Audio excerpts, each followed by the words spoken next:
Hi, good morning everyone. Good morning, Sir Marvin. Grab your seats. Thank you. Okay, Aliyah, kindly check the attendance. Are there any absentees? Kindly state their names.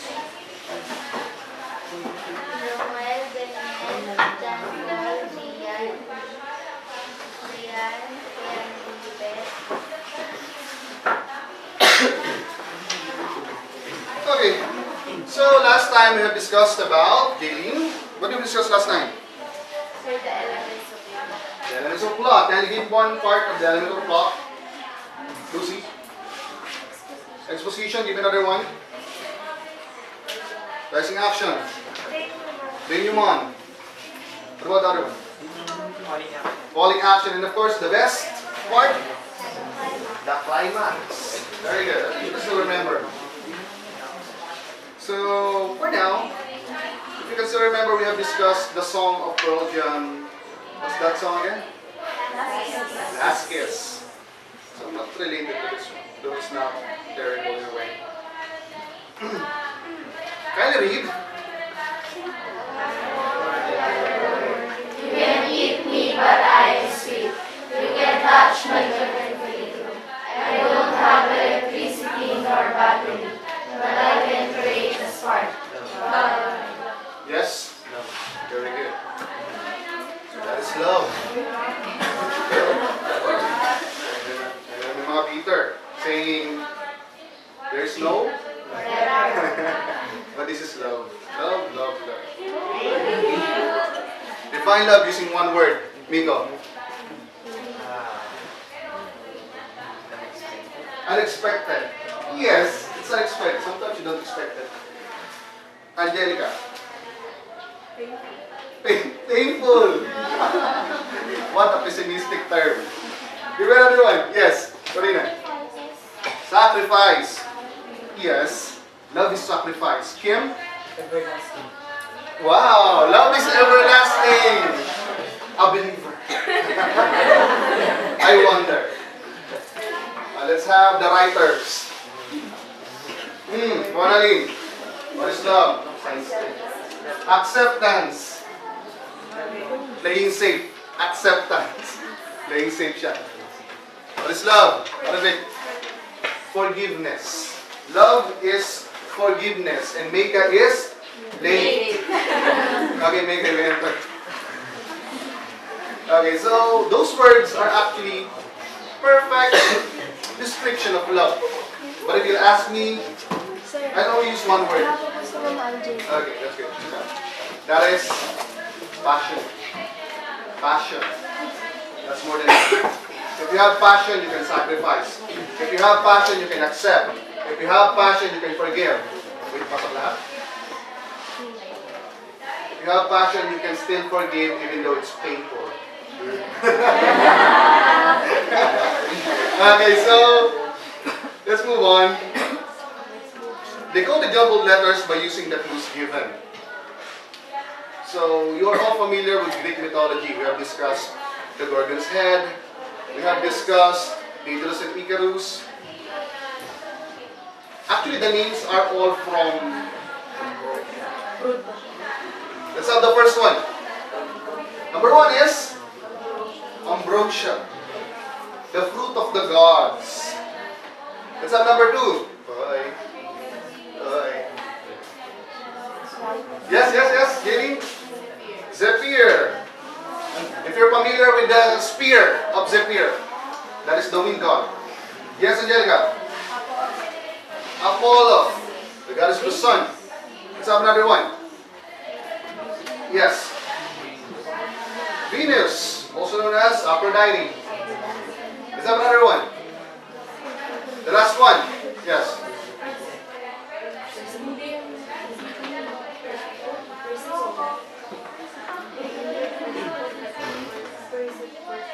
Yes.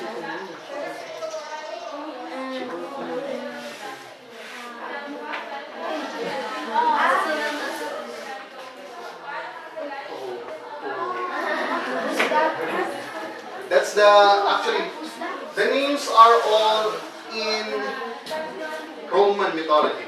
Pansin nyo? Venus is Aphrodite. So what is the Roman name for Persephone?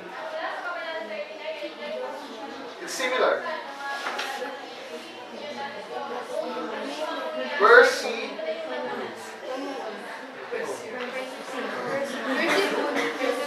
Persephone.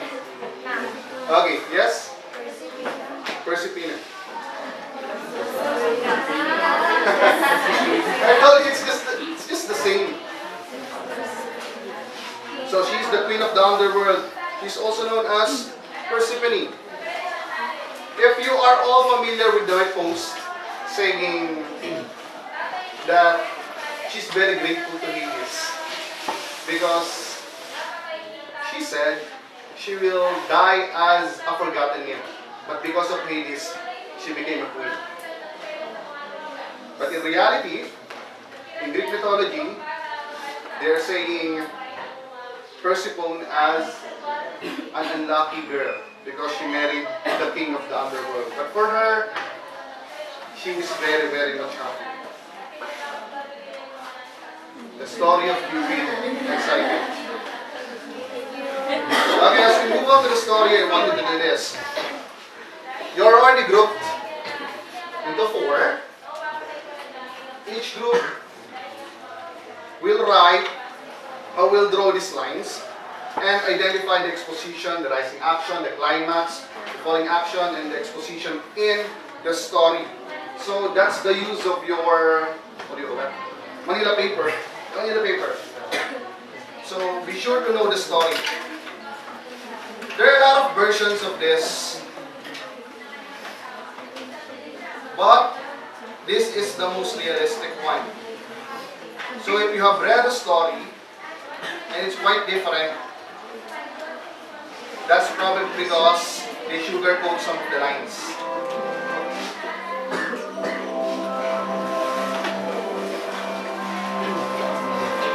Okay, take notes so that you can do it.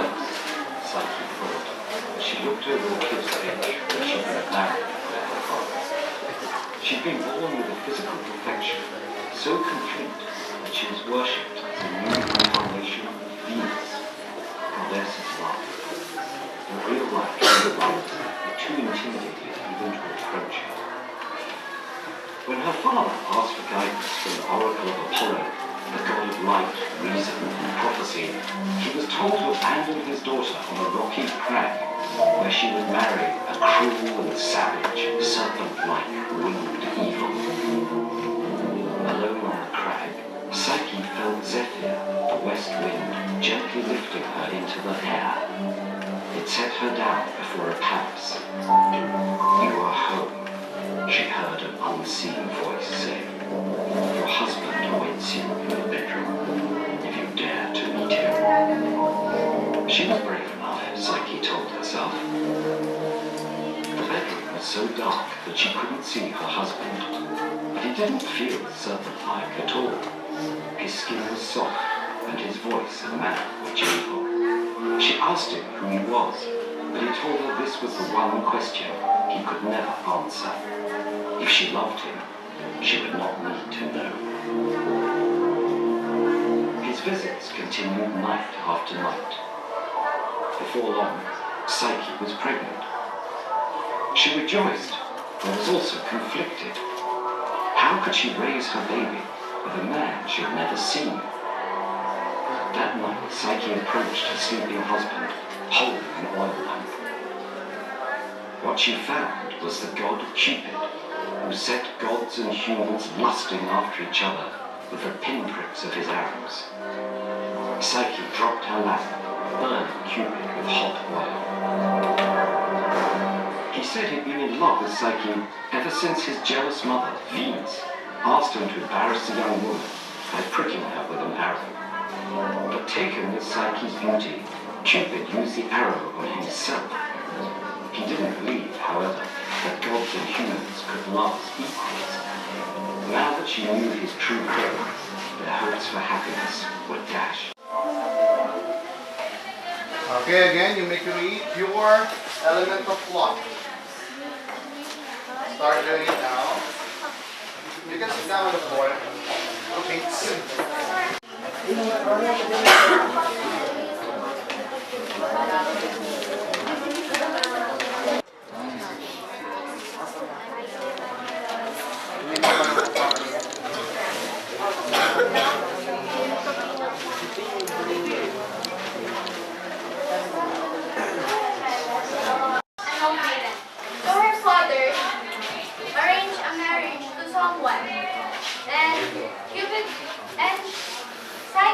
didn't know who is going to be married with. Then, the West, and he go in the cliff. Then the West Wind took her to Venus Palace. But she didn't know that it was Venus' place. First action, Psyche tries to see her husband. Psyche is not able to just feel the love of her husband. He's her husband, and she planned to see her husband by the use of some lamp. And in just one slap, he got a wound from that. So the climax of the story is when Cupid gets Psyche for what she did. So rising action and climax are related because Cupid left Psyche because she got wound from Warm-O that Psyche was killed. So that's the consequences of seeing Cupid's face. So Cupid left Psyche first. Then the reaction. Psyche and Psyche of the trophy. So our exposition is, so like what we see on the video, Psyche was introduced there as Psyche is an epitome of beauty. People who worship Venus become hers. Many men likes her beauty but not her as whole. So her father went noble and asked him to find Psyche a husband. So in this story, we can see that Venus was being praised by the man because of her beauty. But since Psyche, known by her beauty, those men, those praisers, change. They go to Psyche, and now Venus was being greed about her beauty. So our rising action, Psyche tries to know how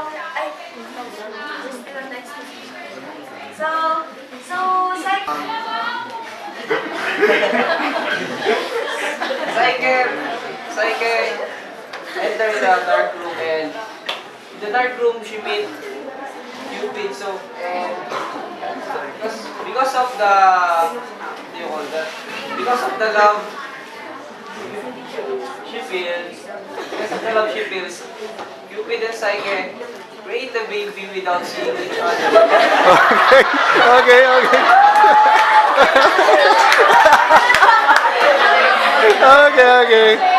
Accepted. Listen to them. An unseen voice said that if you are brave enough, you will enter the room.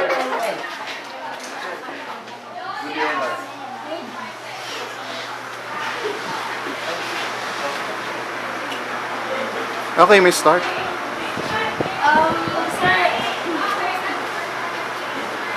as other group said a while ago, Psyche,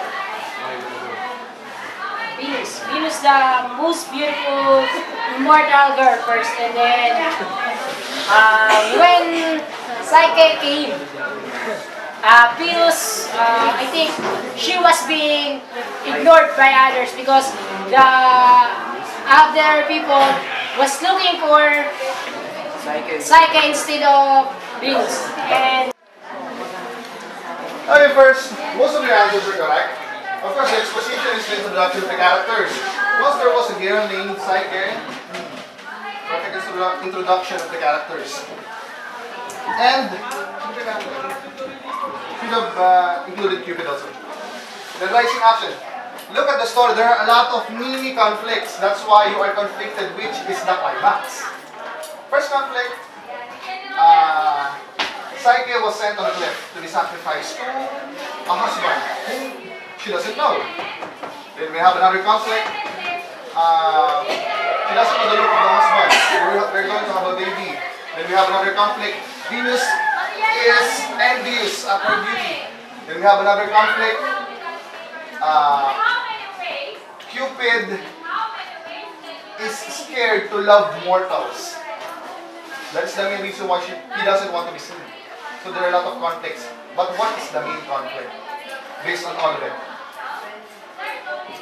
how will Cupid and Psyche be together? How will a mortal girl and a god be unified? That is the main problem. So then dapat yung climax nyo, your climax should be that one. The part wherein he feels hopeless. So your climax should have been this one. The last task, Venus gave, on the last task, or Venus gave a lot of tasks to the Psyche in order to get Cupid back. And in the last task, she collapsed and almost died. And that is the problem. How will it be solved? Then we go to the resolution. What is the resolution? She was given ambrosia. Ambrosia, who creates human, demi-human to immortals. And then, of course, the last part, they live happily ever after. That is the story of Cupid and Psyche. The story that we have watched. Number 1. Who are the characters in the story? Just a fast Q&A. Angelica. Okay. Cupid. Venus. Apollo. The father of Psyche. Persephone. Or Persephone. Okay? Now, identify who are the main characters based on those characters that you have given. Yes. Cupid and Psyche. What's up? That's Cupid and Psyche, the main characters. The rest are just sub-characters. Number 3. Marvic. What sin did Psyche and Cupid commit?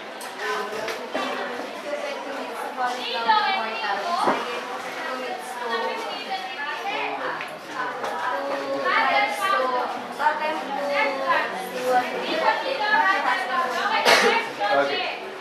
So elaborate it, sabi na. Cupid's problem is he's scared of the love of mortal and gods. While Psyche's sin is she doesn't have enough trust. Remember, without trust, there's no love. Okay. Next is, can you consider the action of Aphrodite as an act of motherly love? Let's try to understand this. There are 2 ways to answer this. I'm interested in your answer. Let's have Julia. Julia, can you consider the action of Aphrodite as an act of motherly love? Are you nervous? Are you nervous? No, why?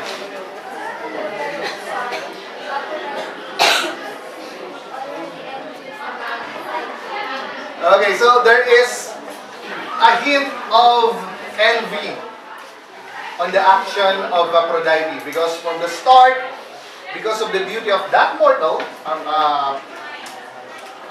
Psyche, because of the beauty of that mortal, her beauty is, or should I say, Aphrodite is feeling envious of her. Now, let's now have number 5. We already answered that. Can love exist without trust? No. Yes. Can you consider Psyche love as true love? Let's now move to this part. Yes, Marvin. Yes, because Psyche suffers every day and sacrifices herself for the Christian. Okay, second chances. She suffered just for that love. Sandra, will you do the same? If you truly love someone, you will sacrifice, you will do anything just to be with. Just like Huli in Limitangin, right? Oh, you thought about it. You know what Huli did, right? Yeah. Okay, so that is sacrifice. But that is sacrifice without thinking. Don't do that. Let's now move to your final task. In your final task, you will choose your group. Let's start with the first leader.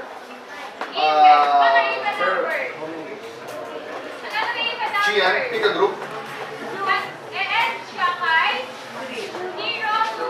One. Okay, Gian's group will be group 1. Sandra, pick a group. 3. Okay, we have group 3. What's the other leader? Kim. 4. Reg. 2. Of course, that's the only one. Okay, here are your words. The hugot lines, only 10 hugot lines based on lines about the message of the potter. Of course, it's English. Okay, you may start doing it now. You can use those cartulinas as your materials.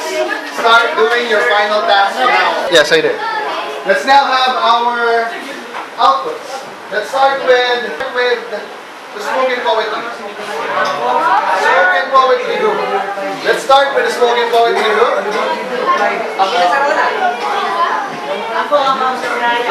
Team output of lovers and flowers to strangers. Our promises then were like a blooming carnation, full of hope, faith, yet rooted in a fierce destruction. Your continues my heart to construction. Like vines, our faith were intertwined. But wrath came and our feelings went a decline. You refused my heart, my love. Ours was a fragile dandelion, petals carried by a gust of wind. Nothing was left but a stem to remind us of what could have been. The reopportunity of it, like bullets, ignite. What if our paths cross again? What if the iris unite?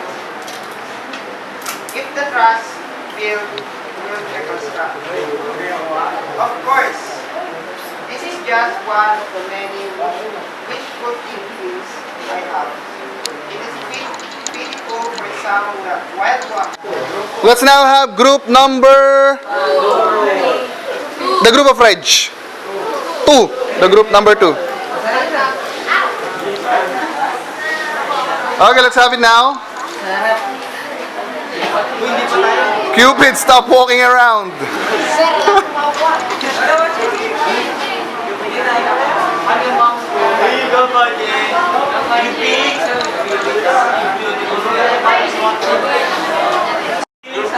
Rule of the states, even though love conquers all. Love is like makeup. It's hot when it's new, and it's dull when it's old. Love is not renowned to be defined, but a word to be after the fun. Love is not blind. It sees, but it doesn't mind. Love doesn't exist in silence, but why there is chemistry between us. Love is not electricity, but it has fires. Love is just a word, but it can kill. It is difficult matter to keep love in prison. Sometimes, love is like a last thing when you need it. You won't see it when you don't need it. You can easily find it. Okay, kindly give him the handsome clap.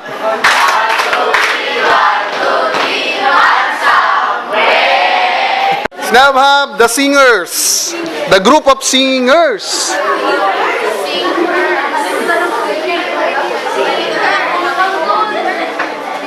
Okay, you may just stand there. That will do.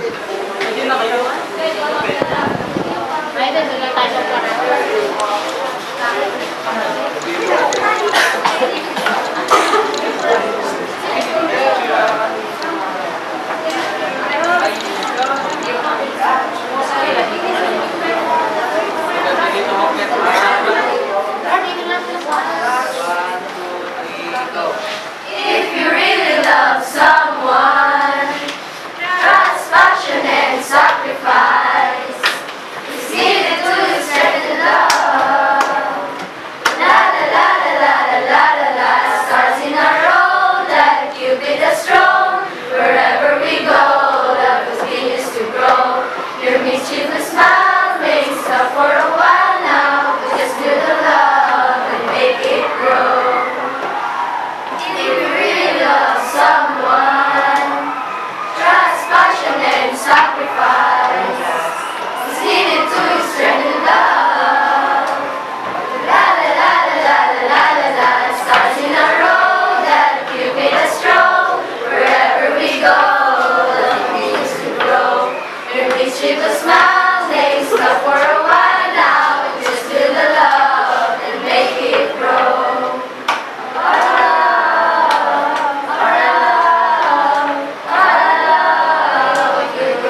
the last group.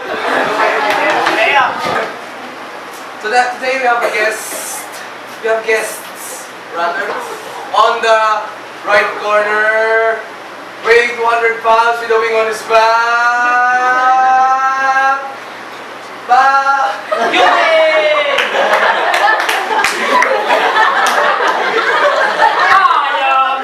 Cupid! I am the son of Venus, and I am the only son of Venus, and I am the son of Venus!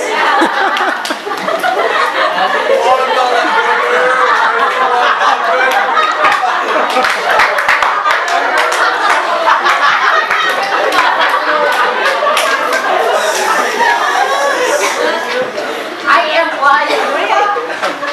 On the left corner, weighing 150 pounds. Psyche! Yay! Arigato gozaimasu! Thank you, Konnichiwa! Yes! I am the most beautiful creature in the world! Yes! I am! I can see anything! It's so dark! Yeah, Cupid, what are you doing? I'm flying.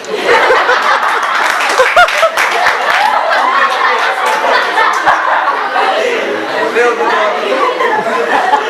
Psyche, I will ask you questions and you answer me. Psyche, how did you fall in love with Cupid? Because I'm handsome, so I am meant to be loved with some beautiful too.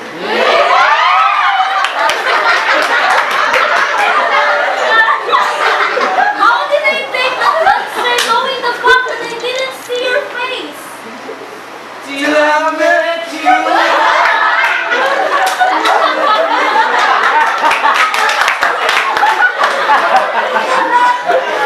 So Cupid, why don't you want to Psyche to see your face? Because it's a sin to love a mortal, knowing that I am a god. Yes, I am a god.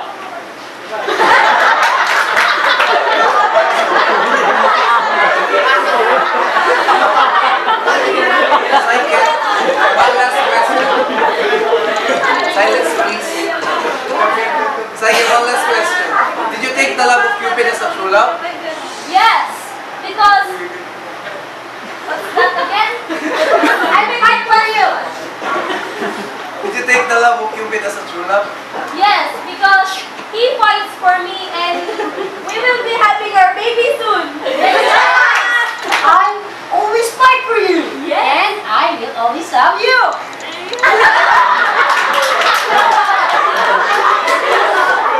Thank you for answering your question. And thank you for accepting my request. Thank you. Oh, you're welcome. Thank you, thank you. Thank you for accepting my request. Very fine again.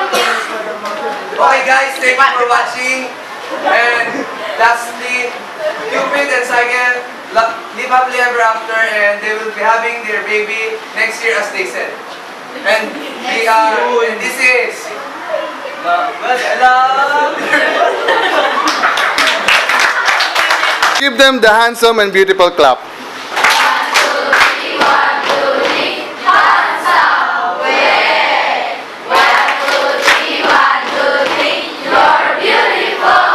Where?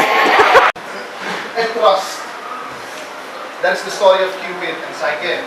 Now, the whole story from start to end, as in Greek mythology, it's a sin to love a god. But because of love, just like what they say, even though it's a mountain, even though it's as deep as the sea, love can conquer all. And that is the story of Cupid and Psyche.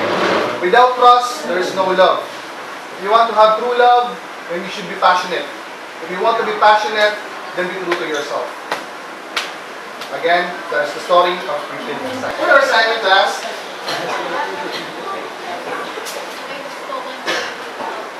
Please refer to the PDF in our group chat. I will send the PDF. There are questions. There is a story. We're just going to answer the guide questions.